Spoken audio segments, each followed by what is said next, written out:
이제 잘 들어야 되는데, 잘 들어야 이해가 되고, 또 순종도 할 수 있고, 그렇게 살아갈 수가 있는 것인데, 이게 어떻게 잘 들을 수 있는가. 이게 이제 중요하잖아요. 자기 식대로,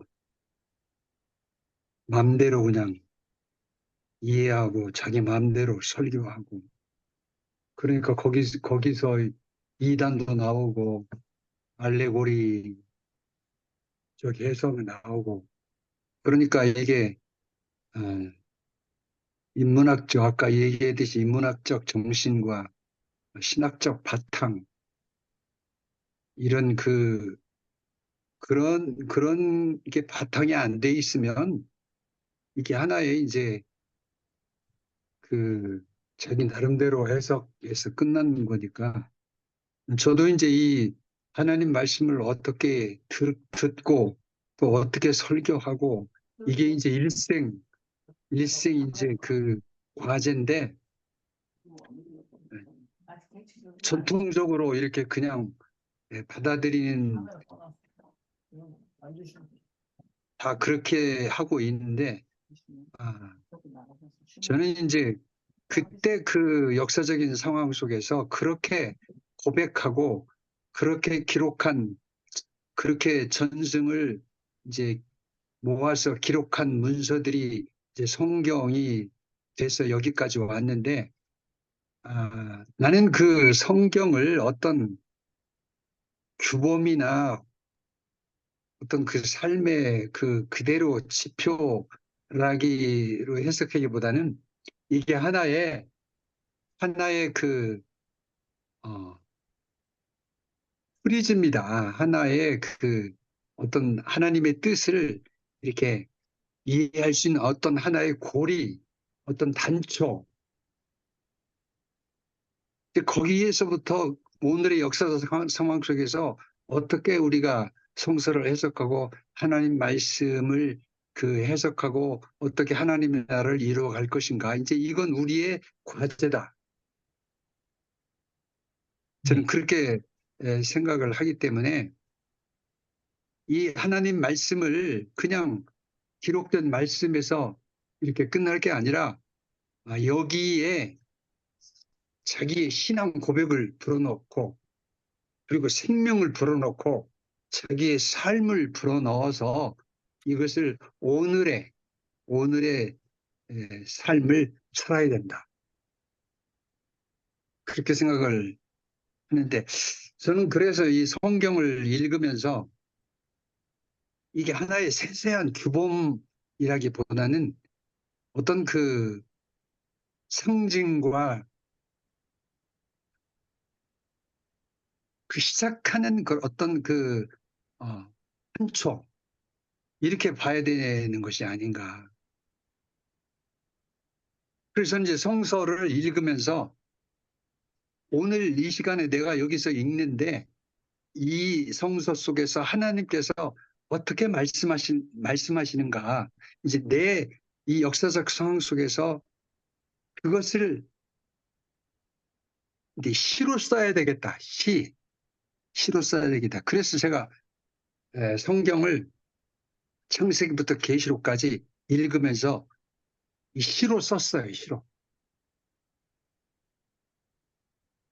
6년에 걸쳐가지고 이 시로 써가지고 시집, 성서, 명상, 시선 해서 이제 14권 이 출판이 돼서 나왔는데 이렇게 오늘 이 상황 속에서 하나님 말씀을 내가 어떻게 고백하고 내가 어떻게 살아갈 수 있는가 이게 우리의 과제다. 그렇게 생각합니다. 네. 예. 유정성 네. 목사님. 예, 정계성 목사님 말씀하시죠. 참 시로 성경 전체를 그렇게 재서술하고 고백을 하셨다는 게 참 놀라운데요. 제가 오늘 이야기하고자 하는 그 중심 이슈, 문제의식은 그거였어요.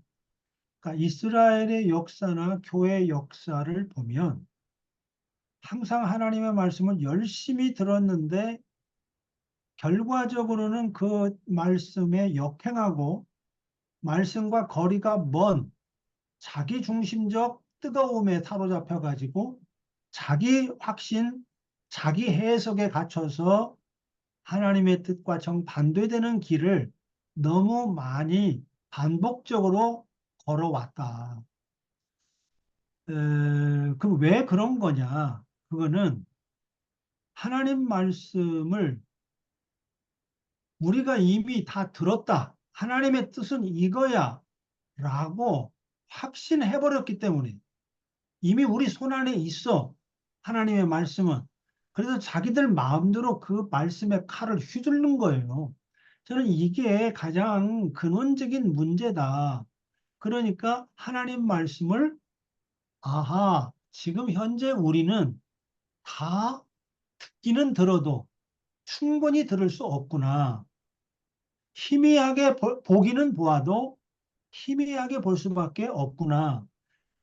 하나님의 세계 전체를 볼 수 있는 게 아니라 부분을 볼 수밖에 없는 거구나. 자, 이것이 들음의 현실인데 냉정한 그 들음의 현실을 망각했다는 겁니다. 그거를 깊이 자각하지 못했다. 마치 우리가 에, 하나님 말씀을 다 들은 것처럼, 다 아는 것처럼 그렇게 자기 확신에 사로잡혔기 때문에 온갖 망나니 짓을 하나님의 말씀이라는 이름으로, 하나님의 이름으로, 성경의 이름으로 그걸 자행했더라 하는 겁니다. 그래서 하나님의 말씀 들음, 읽음, 들음이라는 것은 읽음과 같은 맥락인데요. 이 들음이고 읽음인 이 작업이 불가능한 가능성이라는 이 냉정한 현실을 깊이 자각하자, 자각해야 된다. 그래야 겸허하게 하나님 말씀을 가지고 망나니 짓을 하지 않을 수 있다. 그리고 한 걸음 한 걸음 멈추지 않고 지평을 넘어갈 수 있다. 그래서 제가 지평 너머라는 교회 이름을 지은 겁니다. 지평 너머 교회라는 이름도 그런 맥락에서 제가 지은 거거든요. 여기서 딱 닫지 말자. 끊임없이 열어놓고 아직 부족하고 가야 할 새로운 지평이 있다. 지금의 지평을 에 만족하지 말자. 머물지 말자. 그래서 지평 너머라는 이름을 이제 지은 건데요. 이제 그런 겁니다. 그래서 저는 이 다른 종교 경전하고 성경하고의 그 내통할 수 있는 부분은 저는 삶의 윤리, 어떻게 살아야 되는가, 어떤 태도로 살아야 되는가, 타자를 어떻게 대해야 되는가, 인생을 어떤 눈으로 봐야 되는가, 이런 관점에 있어서는 성경보다 더 깊고, 성경보다 더 감동적이고, 성경보다 더 세밀하고, 성경보다 더 성경적인 그런 말씀들이 그냥 부지기수다는 거예요. 성경과 굉장히 그 내통하는 말씀들이요. 너무너무 많습니다. 이 삶의 윤리와 관련해서는. 그러면 어떤 데서 차이가 있는가? 저는 이제 그런 생각이 들더라고요. 뭐냐? 세계를 어떻게 이해하느냐? 세계 인식, 세계관, 세계를 보는 눈, 그 다음에 역사를 보는 눈, 이 세계관이 근본적으로 다르다. 그러니까 이제 에, 일반 종교 경전은 상당히 이성적 차원에서 대화가 됩니다. 납득이 돼요. 그런데 이제 성경은 이성으로 읽으면 납득이 하나도 안 된다. 이게 가장 근본적인 차이가 아닌가. 이런 생각은 좀 들었습니다. 그래서 하나님 말씀을 진실로 들으려면 불가능한 가능성이라는 그 현실 인식 위에 두 발을 딛고 정말 가난한 마음으로 듣고 그 다음에 또 날마다 새롭게 그 다음 날 또 새롭게 귀 기울여 정말 내가 어제 들은 것이 정확한지 다시 한번 재검토하고 또 묻고 끊임없이 그런 자세를 가지고 우리가 하나님 말씀에 귀를 기울이고 성경을 읽어 나가는 것만이 하나님의 말씀에 한 걸음 더 다가갈 수 있는 유일한 길이 아닌가. 제가 이제 그런 좀 깨달음이 생겨서 요즘에 이제 그런 이야기들을 좀 하려고 하는 겁니다. 아주 공감합니다. 제가 지금 말씀을 들으니까 마음이 아주 좋습니다. 네. 저도 결국은 실패의 원인은 그 이스라엘도 그렇고 우리 기독교 교회가 하나님의 말씀을 사유화했다. 저는 그런 언어를 씁니다. 자기들 것이다. 자기들만의 것이다. 이것이 그 사람들이 하나님으로부터 벗어난 큰 원인일 것이다. 저는 그렇게 생각합니다. 그런 의미에서 우리는 자기 스스로의 모든 것을 절대화하지 말자. 제가 그냥 하고 싶은 말은 항상 그것뿐이었습니다. 네. 감사합니다. 아주 네. 좋습니다. 네, 뭐 답변이 충분히 된 것 같고 양보영 선생님도 굉장히 공감하시는 것 같아요. 우리 지성수 목사님.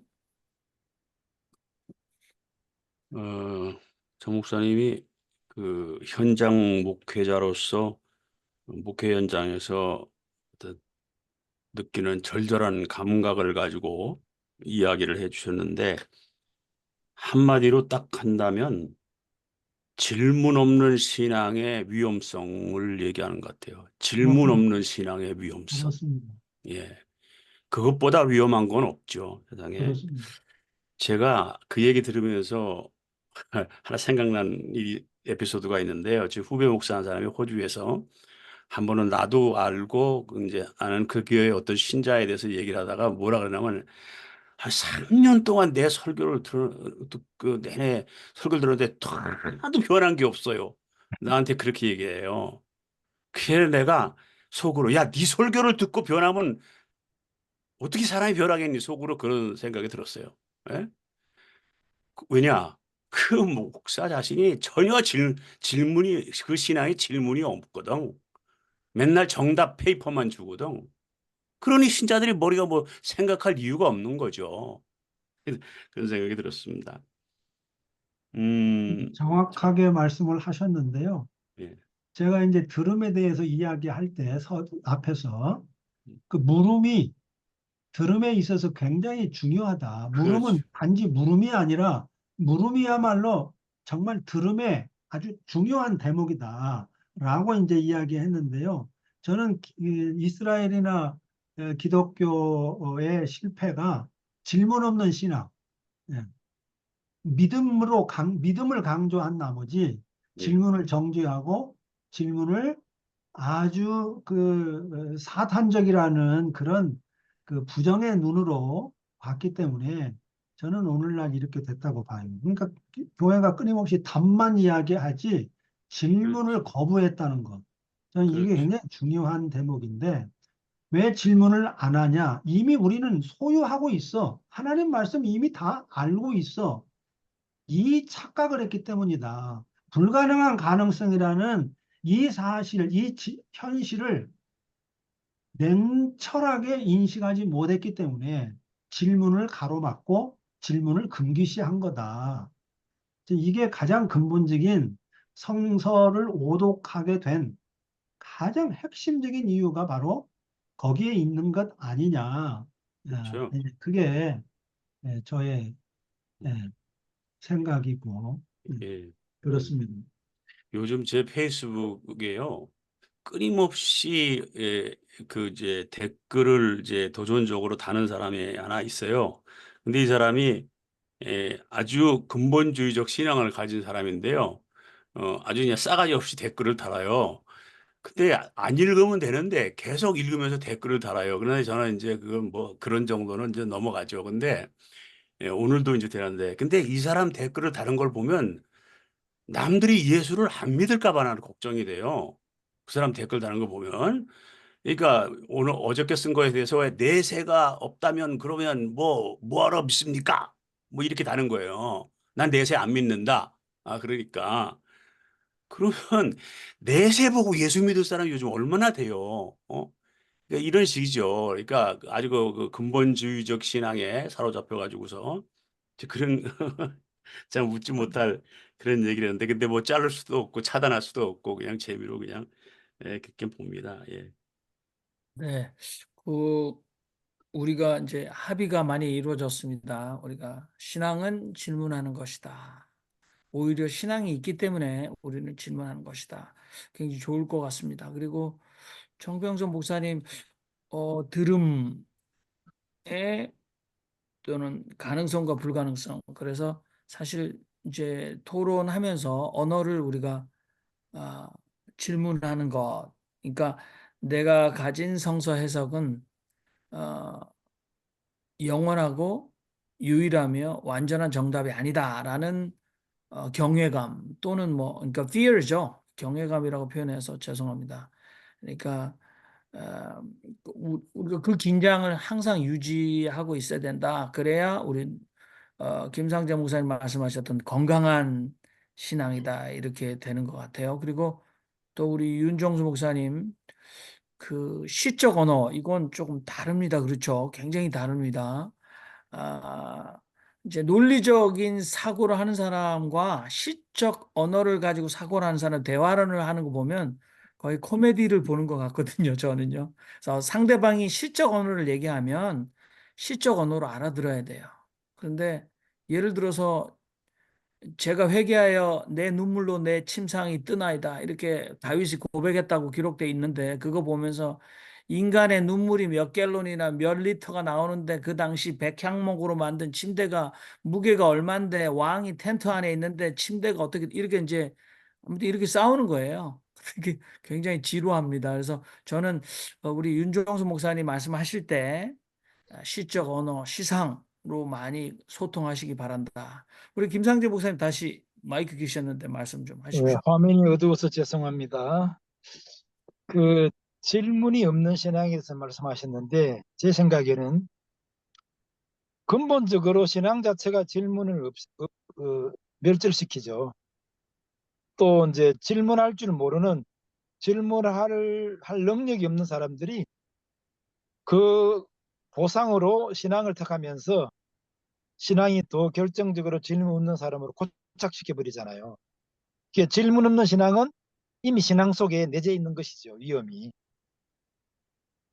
안 그래도 질문 없는 할 줄 모르는 무능력한 사람들이 대부분인데 이런 분들은 신앙을 통해서 질문 없는 능력을 은폐하고 그것으로서 질문이 불가능한 빈궁함을 은폐하기 위해서라도 그 상태 도피하기 위해서라도 신앙에 빠지죠. 그런 사람들은 되게 신앙은 매우 뜨겁고 그런 사람일수록 더 열정적이죠. 그러면 더욱더 질문 없는 독단적 믿음을 자기강화하면서 점점 빠지게 되죠.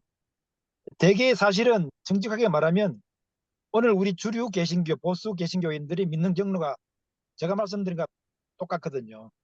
그러니까 우리 주류 개신교가 믿는 방법을 믿으면 100% 기도할수록 태극기가 됩니다. 100% 기도할수록 기도가 자기 무덤이 됩니다. 그 신앙이 자기를 살리는 게 아니고 자기를 죽이고 사회의 암적 존재가 되는 악마가 됩니다. 그렇기 때문에 이것은 사실은 신앙의 기본적으로 내재적인 것이죠. 그래서 질문이 있는 신앙을 하기 위해서는 이게 이제 그런 면에 좀 다른 질문이 필요하지 않는가 저는 그렇게 생각합니다. 그러니까 저도 그런 문제에서 굉장히 이제 의문이 많은데 왜 사람들이 기도할수록 잘 믿을수록 저렇게 정강원파가 되지? 이게 이제 저도 굉장히 의문이거든요. 그래서 요즘은 제 나름대로 정리가 된 게 그것은 그 문제는 기본적으로 신앙 경험 속에 내재 있는 것이다. 그래서 신앙을 경험하는 경로 자체를 우리가 자동차 부품을 고장난 자동차 엔진을 뜯어보듯이 그거를 다 뜯어봐 가지고 그럼 어떻게 믿는 것이 건강하게 믿는 것인가에 대해 다시 근본적인 질문이 필요한 것이죠. 그런 면에서는 인문학적 질문이 필요하다고 저는 봅니다. 거기서부터 질문을 시작해야 되고 그리고 또 신앙 자체는 질문을 필요 없죠. 또 그런 국면도 또 사실 필요하거든요. 질문이 있는 신앙은 능력이 없어요. 질문 있는 신앙은 질문이 많은 신앙. 그러니까 그러니까 우리가 이 이 이율배반적인 두 가지 얼굴을 필요한데 질문 있는 능력과 더불어 질문이 필요 없는 강력함, 이 두 가지가 이율배반적으로 종합돼야 되거든요. 근데 이 두 가지를 종합하는 경우는 매우 드물죠. 그래서 아우구스틴이나 이 정도에 될 때 이 가능한 것이 대중 기독교인들은 사실 이게 굉장히 현실적으로 불가능합니다. 그래서 일단 제가 드리고 싶은 말씀은 일단 우리가 믿는 믿음 속에 질문을 제거시키는 요인이 강력하게 들어있다. 일단 이 부분부터 정직하게 인정하고 들어가서 그러면 제대로 질문 묻는 신앙으로 가려면 어떻게 해야 될 것인가는 질문을 해야 된다고 봅니다. 이상입니다. 네, 감사합니다. 예, 아주 좋은 그 화두를 던져주셨는데요. 자, 이게 굉장히 현실적으로 사실 고민이거든요. 질문이 많은 신앙에는 능력이 따르기가 쉽지 않습니다. 어려워요. 거의 대부분 이제 비판적이고 냉소적이죠. 회의적이기도 하고. 근데 질문 없는 신앙은 굉장히 그 힘차기도 하고, 뜨겁기도 하고, 열정이 대단하기도 하고, 그렇죠. 그런데 질문 없는 신앙은 반면에 굉장히 위험하고, 자가당착에 빠질 가능성이 많고, 하나님의 말씀으로 하나님의 말씀을 뒤집어 엎고 배반하는 멀어지는 이제 이런 오류가 생긴단 말이죠. 그래서 앞에서 말씀하신 것처럼 뜨겁게 믿느냐, 예전에는 뜨겁게 확신 있는 믿음이 굉장히 중요한 과제였는데 지금은 건강한 신앙, 건강하게 믿는 게 굉장히 중요한 지금 이슈가 되지 않습니까? 그래서 어쨌든 질문 없는 신앙은 건강한 신앙으로 나아갈 수 없다. 불가능하다. 거의. 이제 질문이 있어야 건강한 신앙으로 나아갈 수 있는데 지평이 확장이 될 수도 있고. 근데 왜 질문이 많은 신앙은 그런 왜 능력이 없느냐. 이런 고민이 뒤따르게 되는 거죠. 그래서 이제 저는 그 능력이라는 측면을 조금 다르게 봐야 된다라고 봅니다. 그러니까 능력에 집중할 게 아니라 얼마나 자기 내적 변화가 일어나는가, 자기의 변화, 존재의 변화, 자기 내면의 변화, 세계를 바라보는 관점, 세계관의 변화, 이게 있느냐 없느냐, 그게 뒤따르느냐 안 따르느냐, 저는 이게 핵심이라고 봐요. 그러니까 이렇게 그 얼마나 신앙생활을 다이나믹하게 하느냐가 핵심이 아니라 얼마나 근본적으로 세상과 다른 방식으로 세계를 읽고 해석하고 하나님의 뜻을 이해하고 거기에 방향을 맞춰서 한 걸음 한 걸음 일상을 거기에 초점을 맞춰서 거기에 조율해 가면서 살아가느냐. 저는 이제 그게 신앙의 가장 중심되는 관건이 아닌가 그런 생각을 해봅니다. 네, 저희가 팬데믹 때 외출이 금지됐었어요. 그럴 때 뭐 그냥 공익 캠페인에 보면 외부로 가지 못하면 자신의 깊은 내면으로 들어가십시오라는 뭐 이렇게 심리적 도움이 있었는데 지금 이제 수행적 기독교 또는 뭐 그렇습니다. 수도적 성격으로 회복돼야 된다는 말씀도 공감이 됩니다. 근데 이제 제가 이제 우리가 마무리를 하면서 정병석 목사님 말씀해 주셨는데 그 유대인들이 자신의 실패를 굉장히 깊게 상고하지 않았습니까? 원인들을. 뭐 그거는 이제 민족의 고난과 연관돼서 우리가 왜 이렇게 신으로부터 선민인데 버림받고 이 지경에 왔는가. 그래서 얘네들은 수천 년 동안 굉장히 철저하고 깊게 뭐 신학자들은 대표적으로 뭐 한 세네 가지로 얘기했습니다. 뭐 아까도 말씀드린 첫 번째 우리가 여호와의 말씀 청종하지 않아서 오늘 우리는 이렇게 됐다. 두 번째는 우리를 사랑하셔서 신적인 훈육, 신적인 그 회초리를 우리를 사랑하기 때문에 우리를 지도하시고 계시기 때문에 그렇다. 그 다음에 이제 욥기 가서는 신의 신비다. 신의 신비의 영역에 있다. 근데 이제 예수에 와서도 고난의 의미가 달라지긴 했지만 조금 더 깊게 유대인들이 자신의 실패를 스스로 돌아보면서 오늘 하나님으로부터 하나님의 백성하고 계약을 맺은 우리가 왜 이러한 삶의 자리에 또 민족적 위기에 처했는가라는 것은 철저한 조금 연구가 필요할 것 같다. 그것이 이제 오독이나 들음의 실패 뭐 이렇게 물론 단순한 건 아닙니다만 복잡할 거라고 생각하고요. 그다음에 이제 구약에는 지금 우리 김상기 목사님 많은 분들에게 있는데 구약에는 질문이 없는가? 근데 저는